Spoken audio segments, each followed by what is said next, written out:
who are you getting your advice from, okay? So if you want to buy real estate, don't be getting advice from people who have never bought real estate.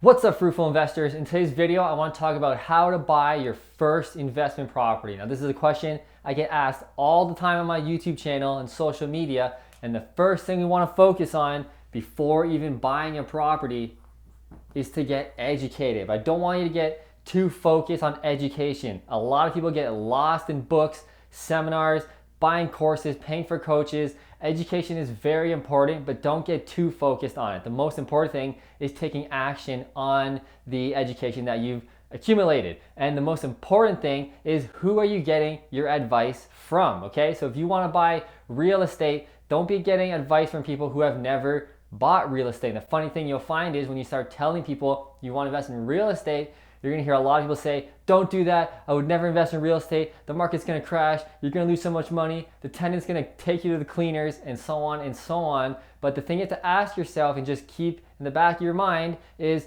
who am I getting my advice from? Does this person invest in real estate? Do they currently have properties? Have they ever purchased real estate ever in their lives? No? Then don't take any advice from them, none. If you wanna buy one property, your first property, get advice from somebody who owns at least 5 properties. Get their take on it. If you want to invest in 10 to 15 properties, you better be getting advice from someone who owns 30 to 40 properties. You see what I'm saying? You always want to get advice from people who are much further along the path from you, so they can kind of tell you from a bird's eye view what you're going to hit, what problems you're going to hit, and when. If you get advice from people who are par with you or lower, you're getting skewed advice. Now, it is cool and fun to meet people who are at your level and talk with them. That is important, but don't put as much weight on their advice as compared to someone who's way ahead of you, okay? So get advice from people who actually know what the hell they're talking about, and kind of cancel out those who don't. Your friends, your parents, people at work at the water cooler who are saying the market's gonna crash. Don't take any of their advice if they don't invest in real estate, okay? Number 2, find out which area you're going to invest in. Now, you always hear me talking about this all the time.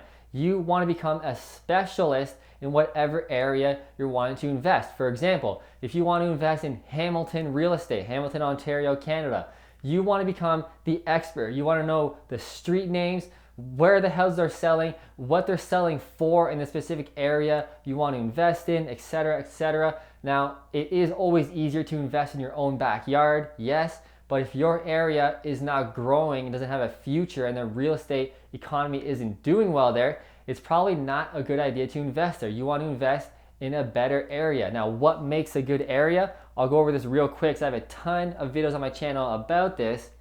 But basically, you want to be looking for areas that have strong GDP growth. GDP growth that is outpacing the average of the province you're looking at, or the state if you're looking in America. You want to find a city that's performing faster than the state or province, okay? Why do we care about GDP growth? Because when we see GDP growth in an area, it means it's going to lead to job growth. Now, what happens when there's job growth in an area? There's rental demand. Why? When people find a new place or move to a new city for a job, they don't really want to buy just yet. They want to get to know the area, learn the ins and outs before buying, so they rent first. What happens when there's an increase in rental demand? Well, there's an increase in the prices of the normal buying and selling of homes. So the real estate prices go up after that. So if you can get in on the ground floor around GDP growth, and then when you see job growth, this is about when I would start investing right here. So I know there's traction in the area. Now you know what's coming down the pipeline 12 to 18 months down the road when everybody's too late. They'll be reading the headlines, the papers, when it's actually happening, right? Real estate prices are going through the roof. You're already 5 years too late. Okay, so become a specialist in the area, all right? Third, you want to get qualified from a specialized mortgage broker. So once you know the area you're going to work in, you've gotten your education, you've gone to seminars, you know the basics of what you're doing. Now it's time to take action. Now you want to get qualified from a specialized mortgage broker who invests in real estate. Again, you want to be working with professionals. Don't be working with the everyday Joe mortgage broker. Find one that specializes with investments and tell them your plan. This is the most important thing, because if you tell them, I'm planning on buying 5 to 10 properties or more, if you tell them that at the beginning, then they can structure your deals like a chess game on which mortgage you're going to get and when. Whereas if you just go to a regular mortgage broker, they're going to take a transactional approach. They're just going to say, hey, I'm going to try and get you the best mortgage that I can right now because I want the commission and I want you to be happy with my services. So they're not really going to care about your long-term future. So they'll get you the mortgage, but when you go to buy property 2 or 3, you're going to hit that financing wall a hell of a lot sooner than you would have if you worked with the pros at the beginning, which leads to number 4, find a specialized realtor. Now this, without being too biased, this is the most important team member on your team. Your specialized realtor is the one who's finding you the properties, who's going to analyze the cash flow for you, tell you about the area, tell you how to renovate the property.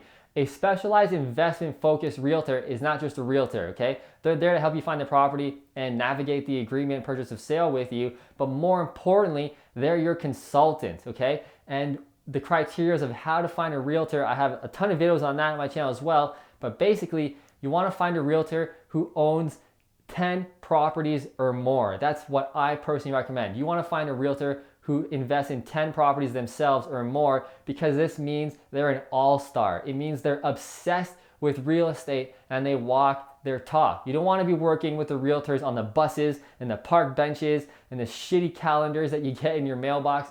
Do not even look at those realtors. They have no idea what they're doing when it comes to investing in real estate. They might know how to sell mom and dad's house, but when it comes to investing in real estate and selling investment properties, they have no idea what the hell they're doing. Work with the pros, very important, okay?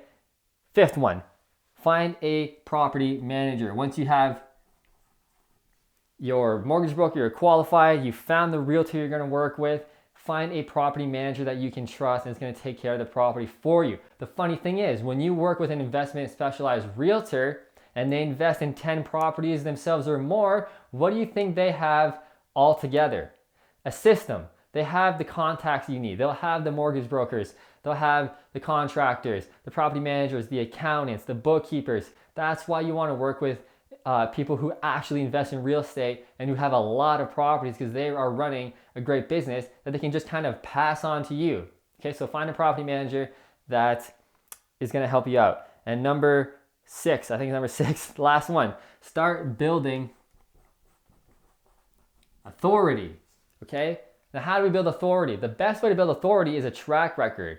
So you buy 1, 2, 3 properties on your own, and now you have the ball rolling. Now people can say, you own 1, 2, or 3 properties. You kind of know what the hell you're talking about. Now I'm gonna start giving you my money so we can invest together. Now, if you can't buy 1, 2, or 3 properties on your own, try and buy as many as you can. It really makes things a lot easier. But let's say you can't buy anything. You have no money, you have no credit, your job income is way too low to qualify for a mortgage. A lot of people watching this video on my channel are in this position. They want to invest in real estate, but they'll never qualify. They don't have the money to do it. So how can they get money? How can they get authority and get the ball rolling to get people to come to them to give them their money to invest in real estate together? This just comes down to being an expert. Once you're an expert, like I said, in which area, and you know the strategy you're going to use, you have the realtor in place, everything is in place, ready to go. You have the property managers, the contractors. Now when you tell your friends or family, which is usually the best place to start, to say, hey, I have the whole system in place. I want to buy these types of properties in these kind of areas. This is the returns we're going to get. This is how much cash flow we're going to get. It's a little easier to get your friends and family to go, you know what, this makes sense. I trust you. You're my son or whatever. I'm going to give you our money and we're going to buy a property together. Okay, so if you can buy 1 or 2 on your own, then you can buy 1 or 2 with friends or family. Then once you have 4 or 5 properties, then you can start pitching to the general public and start getting people to come to you, start getting strangers to come to you and say, hey, I see what you're doing. I like it. How can we invest together? Okay, now that is a whole topic on its own. I have a number of videos on how to do that as well. But how do you do that is basically providing content online on your specialized focused niche. Okay, so provide free content, whether it's buying multifamily properties in Barrie, Ontario. Provide a ton of free content online, videos, blogs, Facebook posts on investing in multifamily buildings in Barrie. Eventually, somebody will see those posts and go, man, this guy's giving me a lot of free content. I'm gonna call them and I'm gonna give them my money. It's basically how it works. A little easier said than done, but once you start getting that ball rolling, it gets easier and easier and easier to get your authority building up and people contacting you to buy real estate with you. Okay, so that's the video. That's how you can buy your first investment property and get the ball rolling to buy more. If you like this video and you learned anything, please click like right below. And to find out about my 12 free video series on how you can invest in real estate from A to Z, I give you all the strategies. You can get that free video course right below in the description. And to find out more about my one-on-one real estate investing apprenticeship program, about how I'm your coach and mentor, you can find out more about that by clicking right about here. I will see you on the next video.